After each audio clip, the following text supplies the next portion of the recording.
मानसिक पूजा करो।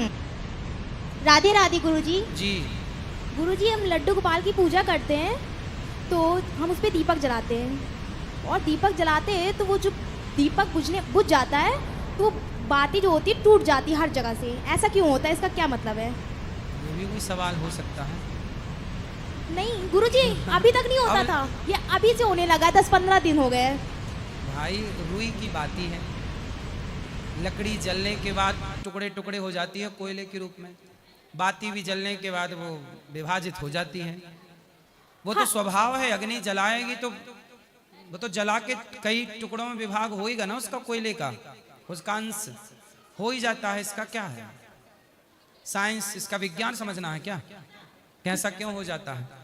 नहीं हो जाता है तो मतलब कोई रीजन है क्या इसका?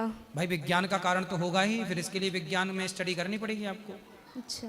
साइंस में हर चीज का उत्तर है, वैज्ञानिक दृष्टिकोण। अच्छा। आध्यात्म ये कहता कि भाई दीपक में तेल खत्म तो बुझ गया बस। नहीं गुरु बुझ जाता है, उसके बाद दीपक की बाती जो होती है टूट जाती है हर जगह से हल्की हल्की। भाई बताओ क्यों टूट जाती है, क्यों टूटती है बताओ? हैं? अकड़ जाती है वो, है ये भैया कह रहे हैं अकड़ जाती है। भाई जलने के बाद वो अकड़ गई आखिरी में और टूट गई। इसका देखो जब कागज जलता है तो जलने के बाद तो वो राख हो ही जाएगा ना बेटा, और राख हमेशा टुकड़ों में ही होती है, कण कण में होती है। राख कैसे बनती है? कण कण अलग हो जाता है। राख का क्या होता है?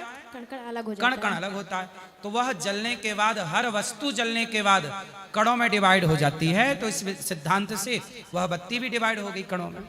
और गुरुजी कोई बड़ा कण में, कोई छोटे कण में। गुरुजी हम कहीं जैसे जाते हैं तो अपने लड्डू गोपाल को जैसे हम कहीं ले ऐसी जगह जाते हैं जैसे मतलब वहाँ पर इतना वो नहीं है, सफाई नहीं रहती है, तो हम अपने लड्डू गोपाल को नहीं ले जाएं, उनको हम भोजन खिलाते हैं समय से अपने घर पे, तो हम क्या करें? घर पे रखो, घर पे सेवा करो, घर पे भोग लगाओ, घर पे भगवान का कीर्तन करो। हमें जाना है कहीं तो हम लड्डू गोपाल को घर में छोड़ के जा सकते हैं? तो घर पे कोई तो रहता होगा। नहीं, जैसे नहीं कर पाते, जो घर पे रहते हैं ना वो कर नहीं पाते। घर पे कौन रहता हो नहीं कर पाता? नानी है मेरी। तो नानी नहीं करती पूजा? नहीं। क्यों? वो नहीं करती हैं, वो थोड़ा अलग अलग धर्म को मानती हैं। कौन से धर्म को? अरे वो थोड़ा अलग टाइप का मानती है कुछ। तो वो हिंदू ही है कि कुछ और? नहीं, हमारी हिंदू ही है, हमारी कास्ट है। तो फिर वो किसको मानती है? अरे वो किसी और धर्म को मानती है बस। किस मतलब धर्म परिवर्तन कर लिया क्या? नहीं नहीं नहीं नहीं, धर्म परिवर्तन नहीं है। फिर आप ही कह रही हो किसी और धर्म को मानती? हाँ मानती तो है। तो उनको समझाया नहीं आपने? जो जिसको मानती है वो इनकी पूजा नहीं करने देता है उनको। किनको? मुसलमान तो नहीं बन गई? नहीं है, तो हिंदू ही। ईसाई तो नहीं हो गई? नहीं। तो फिर क्यों नहीं पूजा करती गोपाल जी की? नहीं करती हैं बस। अरे तो दादी को फिर समझाओ, लाओ मेरे पास। वो आती भी नहीं है। तो फिर आप समझाओ। हमारे समझ में समझती नहीं। दादी है आपकी? नानी। नानी। हाँ। तो नानी किनके साथ बैठती हैं? गलत संगत चली गई उनकी? कहीं नहीं जाती, दिन भर घर पे रहती, घर से बाहर ही नहीं निकलती। तो जाप आप कुछ करती हैं भगवान का? हाँ कुछ देर करती हैं, राम राम बस। राम राम बोलती हैं? हाँ। हाँ फिर सही है, राम राम बोलती हैं। हाँ। हाँ ठीक है, फिर उनको बोला करो कथा सुना करें। हाँ। और कोई बात नहीं, जब घर पे आप ना रहो और भगवान जी घर पे छूट जाए तो मानसिक पूजा किया करो। अच्छा। जहां भी हो शरीर से, पर मन से भगवान को भाव से स्नान कराओ, मन से भाव से भोग लगाओ, मन से उनकी सेवा करो, मानसिक पूजा करो।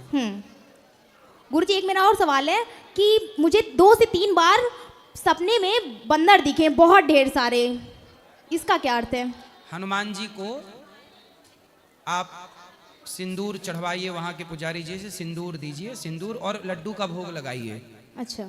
हनुमान जी को, और सुंदरकांड का या हनुमान चालीसा का पाठ किया करिए। ठीक है? ठीक है, राधे राधे गुरुजी। राधे राधे।